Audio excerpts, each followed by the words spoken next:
Hey everybody, Jim Perry here. It's about 8:30 on Sunday, and decided I'd try to get out today. The sky is clear. It's pretty cold overnight, so the ground is very frozen right now. I was going to hit a different section of the park, kind of behind me, that I've been wanting to get to once it kind of cleared out in the fall, and just haven't had a chance. But I had to change my plans pretty quickly. That ground was absolutely frozen. Different kind of trees than over in this part of the park, and there just wasn't enough cover to keep the ground soft enough to dig it all. So made my way back up to a favorite area here with all the shotgun shells, and first target right off the bat. Here's what I got. I'll show you. So as you can see, the ground really is frozen quite a ways down. Here's my first target. I haven't cleaned it up yet. Actually, had to stop for a minute. I just scared an owl. You can hear the wildlife out here. I've seen a couple of deer already this morning. And let me clean this up and we'll get a better idea of what it is and when it might have been made. So, got this all cleaned up. This is a Winchester, new black, number 16. This particular shell was produced between 1911 and 1921, which fits in with the other shells that I found out in this area. We'll see if we can pull a few more this morning before I get on to other activities for the day. So I filled in my plug for that shotgun shell, and no more than 2 feet away is my next hole. This was a Remington Surshot number 12, produced from 1929 to 1946. Very cool. Moving on. So I kind of thought today might be slim pickings because of my luck at the beginning, and of course I moved my way back over to this area where I've had so much luck recently. And it has not been slim pickings.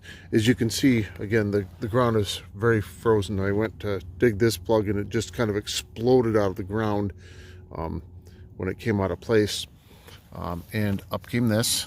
I'm going to have to do a little research when I get home. I'm not finding anything right away. Another Canadian shell, Imperial Canada number, looks like probably 20 gauge. Very cool. And we are just a minute later, and ran into a Western Field number 12. This one was produced from 1898 until 1914. So it's one right after another here. There's the plug from the last one, and this was a much higher tone here. So I thought we'd see what it is together.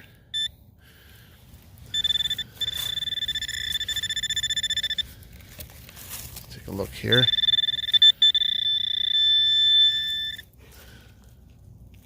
Not sure what's in here. Ah, it is another shell. Let's take that out. I'll clean it up and see what we've got here. So they are just getting older and older. This is what I just pulled after I got it cleaned up. This is a WRA so Winchester Repeating Arms Company Rival number 10. This particular shell was produced from 1884 to 1897.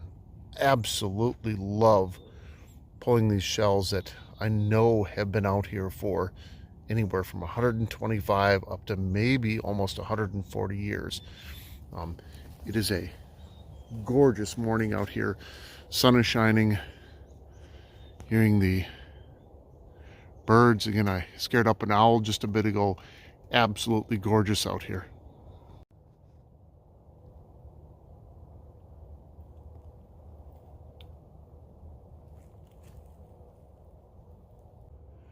Just goes to show that this whole area has been used for hunting forever. No more than 15 or 20 feet away from the last couple of holes right there. Right here, just pulled a Western SuperX 20 gauge shell. Newer, by no means new, but this one from 1927 until 1964. It's amazing that two shells that can be anywhere from, you know, 20 to 60 or older years and age apart within feet of each other. But goes to show out here, this is not slim pickings right now as far as shotgun shells. Having a blast this morning. And sometimes the shells that I dig are in really rough shape. What I'm finding is the ones that are a bit newer tend to fall apart a bit more quickly. This one is a Nitro Express 12 gauge, produced from 1934 to 1944.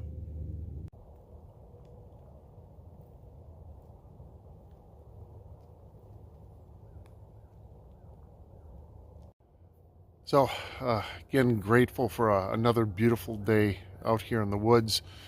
December 20th, who'd have thought we'd be out here still?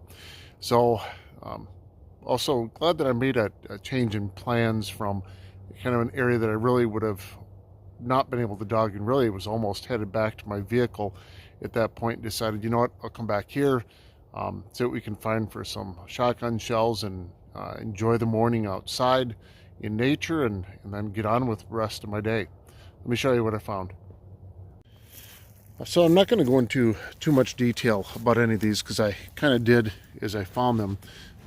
The shell with the green on it, I did find over in that other section. It really wasn't very difficult to get to. It was more of a surface find. I have everything here from kind of old to very old, kind of in no particular order here, but that's the interesting thing. People have been here forever. People have used this area in this space out in the woods forever, and stuff gets dropped when they're out here. And that is the interesting part about all of this. I'm so glad that I took up metal detecting this year. The interesting part is that every location that I've been able to visit and every item that I've been able to find has a story to tell. Sometimes it just takes a bit more digging to figure out what that story is.